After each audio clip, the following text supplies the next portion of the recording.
सुप्रभात बच्चों। ऑनलाइन कक्षा में आप सभी का पुनः स्वागत है। बच्चों, आज हम कक्षा 5वीं के हिंदी पाठ्य पुस्तक झिमझिम का पाठ 15 बिशन की दिलेरी का भाग 2 पढ़ने जा रहे हैं।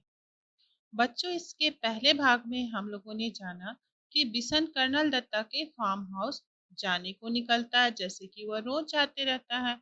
तभी उसे गोलियों के चलने की आवाज सुनाई देती है और उसे पता चलता है कि तीतर का शिकार करने के लिए जैसे हर वर्ष की भांति शिकारी आते थे, इस वर्ष भी शिकारी आए हैं।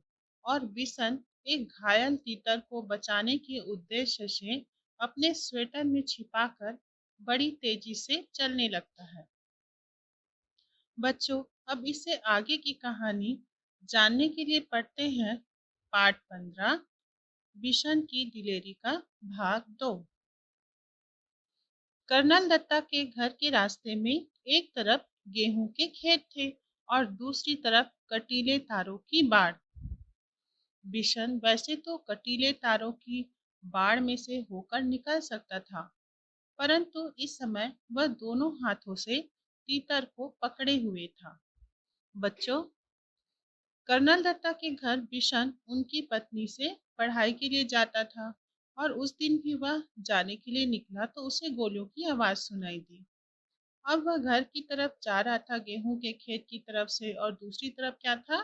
कटीले तारों तारों की बाढ़ थी, मतलब कटीले यानी कांटों से बंधा हुआ। वैसे तो बिशन कटीले तारों की बाढ़ में से होकर निकल सकता था, लेकिन अभी उसने तीतर को पकड़े हुए था और उसको बचाते हुए वह उसके अंदर से नहीं निकल सकता था। तीतर को संभालना बहुत जरूरी था, इसलिए वह खेतों के साथ साथ छिप छिप कर चलने लगा ताकि शिकारी उसे देख न ले। वह कुछ ही दूर गया कि पीछे से भारी सी आवाज आई, लड़के रुक जा, नहीं तो मैं गोली मार दूंगा। बच्चों, तीतर को संभालना बहुत जरूरी था, मतलब कि बहुत ही आवश्यक था, इसलिए वह खेतों के साथ साथ क्या करने लगा? छिप कर चलने लगा, क्योंकि उसको शिकारी अगर देख लेंगे तो उसको छीन लेते तीतर को। तो वह छिप करके चलने लगा और जैसे ही वह जा रहा था तो शिकारी ने उसको आवाज लगाई कि रुक जाओ, नहीं तो मैं गोली मार दूंगा।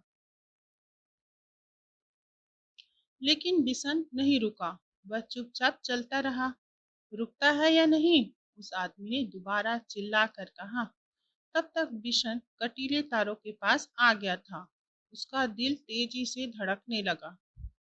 बच्चों, जब शिकारी ने आवाज दिया तो बिशन तो एक बार डर गया और वह चुपचाप लेकिन चलते रहा, क्योंकि उसको तीतर को बचाना था। तो आदमी जो शिकारी था वह फिर से टोकता है कि रुकता है या नहीं। अब तक बिशन क्या था? कटीले तारों के पास पहुंच गया था, लेकिन उसका दिल क्या था? डर से तेजी से धड़कने लगा था।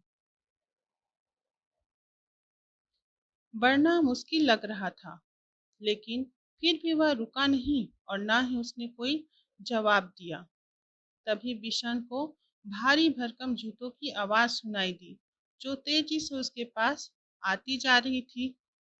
बच्चों, अब बिशन को बहुत थोड़ा-सा घबराहट हो रहा था, लेकिन वह क्या है, वो रुकता नहीं है, ना ही उसने कोई जवाब दिया। और धीरे-धीरे जो शिकारी था उसके कदमों की आहट उसके पास आती जा रही थी, यानी वह नजदीक आते जा रहा था। पीछे से आ रहा शिकारी गुस्से में जोर-जोर से चिल्ला रहा था, मैं तुझे देख लूंगा, तू मेरा शिकार चुरा कर नहीं ले जा सकता। बिशन के लिए आगे निकल भागने का रास्ता नहीं था। अब बिशन सोच रहा था कि कैसे आगे बढ़ूं। फिर शिकारी ने फिर से उसको जोर से चिल्लाया कि तू मेरा शिकार लेकर के नहीं जा सकता। अब बिशन आगे निकल भागने का उसके पास कोई भी रास्ता नहीं बचा था। अगर वह सड़क से जाता तो शिकारी को साफ दिखाई दे जाता। बच्चों, अगर बिशन सड़क की तरफ से जाता तो शिकारी उसको देख लेता, इसीलिए वह खेतों के पास छुप करके बैठा था। इसलिए उसने खेतों के छोटे रास्ते से जाना तय किया। खेतों से आगे के रास्ते में कांटेदार झाड़ियां थीं। बिशन उसी रास्ते पर घुटनों के बल चलने लगा। बहुत संभल कर चलने पर भी उसके हाथ पांव पर कांटों की बहुत सी खरोंचें उभर आई।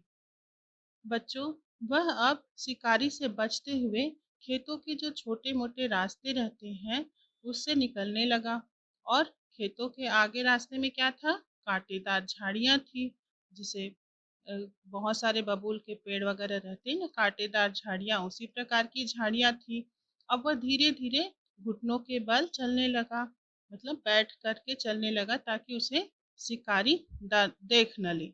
लेकिन जो कांटेदार झाड़ियां थी उससे उसके हाथ पांव में बहुत सी खरोंचें आ गई।